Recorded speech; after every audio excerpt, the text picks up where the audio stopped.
Okay, what if you could just add a new sense? Or get this, edit your own genetic code just like you'd edit a document.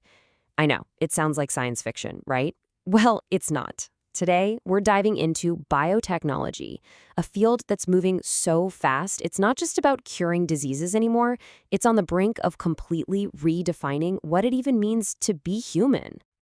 So, that brings me to a pretty direct question for you. Are you a cyborg? And I know what you're probably thinking. Cyborgs, that's just movie stuff, right? Terminator, RoboCop. But hang on, because the definition might actually be a whole lot broader than you realize. The reality is, if you have something like a pacemaker keeping your heart on track, or maybe a cochlear implant that lets you hear, well, you already fit the definition. And it gets even wilder. Some people argue that our constant connection to our smartphones, the way they basically act as an external brain, holding our memories, extending our ability to talk to anyone, anywhere, yeah, that effectively makes all of us cyborgs. Okay, so to really get a grip on where this is all headed, we've got to go back to the very beginning. Let's look at what cyborg originally meant. Believe it or not, the term cyborg was actually coined way back in 1960, and it had nothing to do with smartphones or implants. It was all about space travel.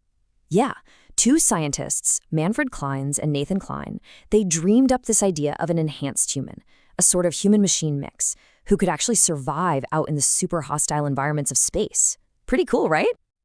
But of course, today, the whole idea has gone way, way beyond just surviving in space. We're now moving past just restoring human functions and into something much, much more radical. Actually adding brand new senses that humans have never, ever had. Just listen to these words from an artist named Neil Harbison.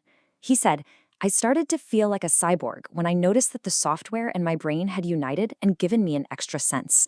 Now, this isn't a guy who just uses tech. He has literally merged with it. So here's the deal with Harbison. He was born completely colorblind. To fix this and then some, he has an antenna implanted directly into his skull. What this thing does is it takes light frequencies, and I mean all of them, even ones we can't see, like infrared and ultraviolet, and it translates them into sound vibrations that he can hear inside his head. He literally hears color. And get this, his official UK passport photo actually shows the antenna. The government officially recognizes him as a cyborg. How wild is that? And, it's not just about adding totally new senses. This kind of tech can also restore what was lost. Take Jens Naumann, for instance. Way back in 2002, he was blinded as an adult. But he got this incredible early brain-computer interface. It fed visual signals straight to his brain. Now, it wasn't perfect 20/20 vision, but it was enough for him to see again. Enough to even drive a car, slowly, around a parking lot. Just imagine that for a second.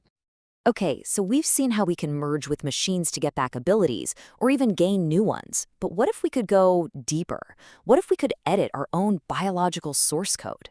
This is where we get into the real game changer, the CRISPR revolution. You've probably heard our genome called the Book of Life, right? Well, for decades, scientists could only read that book. They could see the words, but they couldn't change them. But now, a technology called CRISPR has come along, and it's basically handed them a pen, allowing them to go in and rewrite the text itself. So how does it actually work? Well, it's surprisingly simple, in a way. Think of it like a find and replace function in a word processor. First, you have a guide molecule. That's like your search bar. It zooms in and finds the exact little piece of DNA you want to change. Then, an enzyme called Cas9 comes in. These are your molecular scissors, and it just makes a clean cut.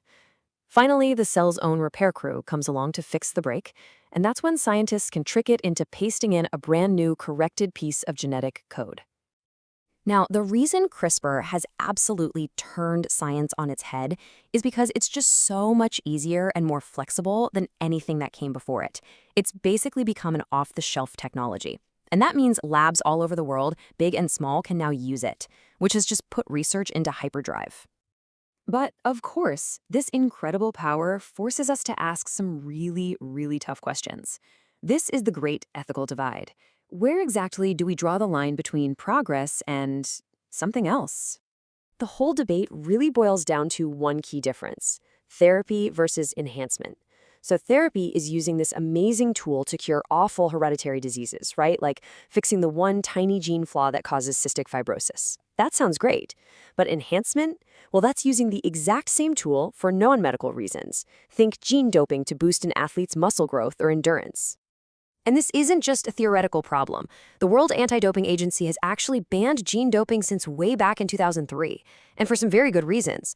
Messing with our genes like this can have serious health consequences. We're talking cancer, heart attacks, you name it. And beyond that, it just completely destroys the whole idea of fair play in sports. It's a perfect example of how this amazing progress could become a real danger. So all of this takes us way beyond the laboratory.